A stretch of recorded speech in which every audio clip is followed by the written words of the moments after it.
नमस्कार मित्रांनो, मी practical farmer.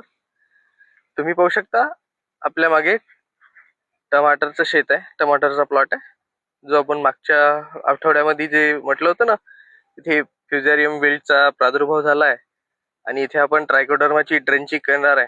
तर ती केलेली आहे आणि आता तुम्ही रिझल्ट पाहू शकता. हे पाहू शकता तुम्ही झाडाची क्वालिटी किती पद्धतशीर हे झालंय. हे पूर्ण मरण्याच्या अवस्थेत होतं ते पूर्ण झाड असं रिकवर होऊन एकदम ताजं झालंय. हे पाहू शकता, जे एखादी जण नाही वाचलं ते कसं. हे असं आपलं प्रत्येक झाड असतं शेतातलं. आपला हा पूर्ण प्लॉट एका ड्रेंचिंग मुळे वाचलाय. तर याच प्रकारे तुम्ही पण तुमच्या शेतामध्ये जे आहे आपल्या पिकाचं नियोजन करू शकता आणि आपल्या होणाऱ्या नुकसानीपासून वाचू शकता. तर अशाच नवनवीन माहितीपूर्वक व्हिडिओसाठी आपल्या चॅनलला सबस्क्राईब करा आणि आपल्या इंस्टाग्रामला फॉलो करा. धन्यवाद.